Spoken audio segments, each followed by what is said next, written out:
Terima kasih Anda masih bersama Perempuan Bicara. Kita hari ini masih di cafe tadi yang saya bilang dari awal. Pertama kali kita juga supaya mingle juga dengan teman-teman pengunjung di sini dan bisa menyuarakan juga, nanti saya pengen denger sih pendapat dari teman-teman. Nah, segmen 1 tadi sudah bahas ada latar belakang dari konteks yang kita bicarakan. Tapi kita harus dengarkan dulu apa sih klarifikasi atau mungkin respon dari Bung Rocky Gerung setelah ada respon juga dari Istana. Kita dengarkan. Kecurigaan saya bahwa ada kondisian di publik akhirnya secara metodologis saya hubungkan dengan pernyataan Pak Muldoko. Dia marah juga tuh. Saya akan pasang badan. Tentu. Jadi saya bertanya, Pak Muldoko ini relawan statusnya juga. Karena bahasanya sama, kami pasang badan. Padahal Pak Muldoko itu pejabat publik yang mestinya dengan dingin mengatakan bahwa oke, ada problem, mari kita selesaikan secara argumen atau secara hukum itu. Pasang badan artinya itu bukan bahasa dasar dari seorang pejabat publik kan. Kayak preman itu mau pasang badan itu. Padahal ini pikiran saya yang saya kritik dengan cara yang sangat tajam, dengan bahasa yang saya pilih tajam. Tapi tidak diarahkan pada pribadi Presiden Jokowi, tapi pada lembaga publik, yaitu kabinet bahkan yang di dalamnya ada Pak Muldoko. Jadi kita gagal untuk membawa bangsa ini pada percakapan intelektual.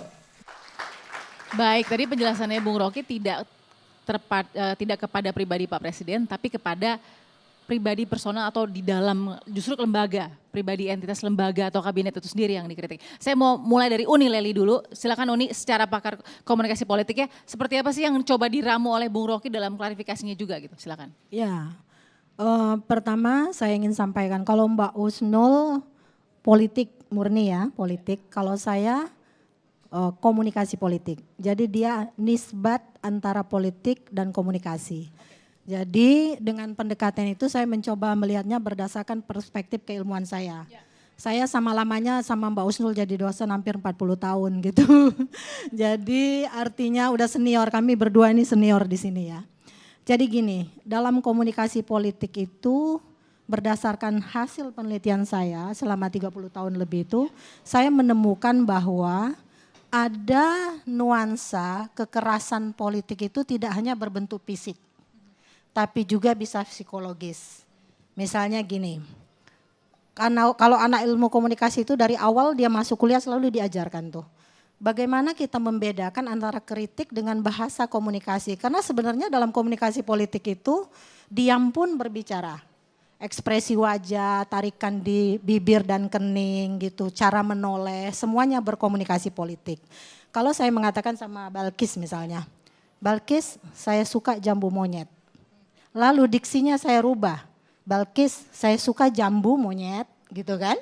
Itu definisinya akan berubah. Makna, karena pesan komunikasi itu sebenarnya tidak punya makna. Kecuali orang yang menerima pesan itu menerjemahkan makna itu, mempersepsikan makna itu.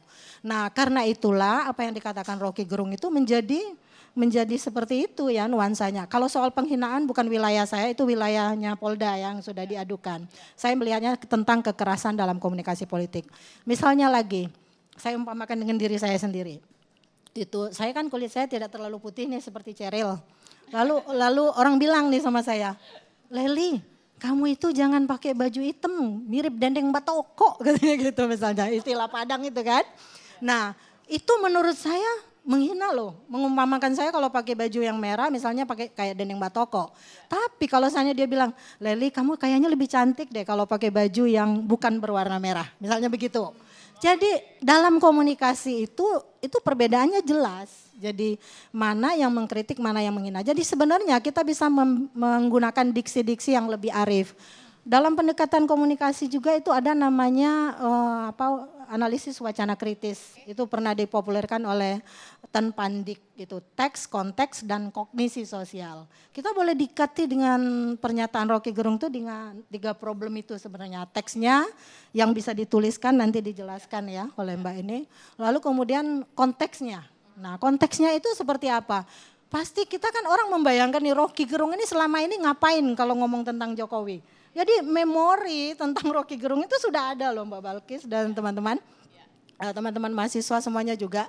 Jadi memorinya kalau Rocky Gerung ngomong seperti itu, seandainya dia bungkusnya kalimat. Kalau saya dengan Cheryl, karena Cheryl dulu 2011 pernah mewawancarai saya juga di Metro TV kalau nggak salah.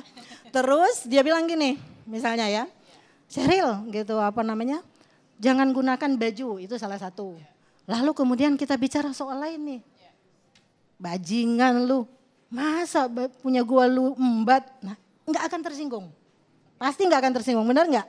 Misalnya, jadi kalimat itu, kata-kata yang najis sekalipun kalau digunakan dengan bahasa yang orang itu tidak punya memori kebencian, akan dianggap sebagai kritik pasti. Baik. Pasti akan. Jadi ini termasuk kalau oke, terima kasih Uni.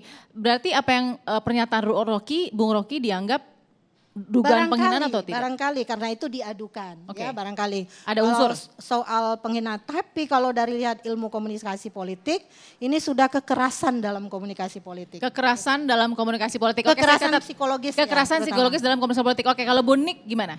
Kebenaran dari sebuah bahasa, silakan. Terima kasih sebelumnya.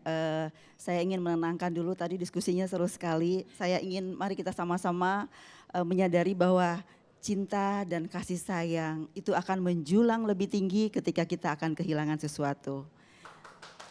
Ya, terima kasih. Kita akan lebih mencintai kedua orang tua kita ketika mereka terbaring di ruang pesakitan, di rumah sakit. Kemudian cinta kita akan menjulang lebih tinggi. Mengapa? Karena kita takut mungkin sebentar lagi kedua orang tua kita akan diambil oleh Sang Maha Kuasa. Lalu mengapa tiba-tiba bangsa Indonesia begitu mencintai batik? Semua orang memakai batik dengan bangganya. Padahal dulu batik itu hanya untuk ke pesta. Tapi sekarang orang Indonesia sangat bangga dengan batik. Mengapa?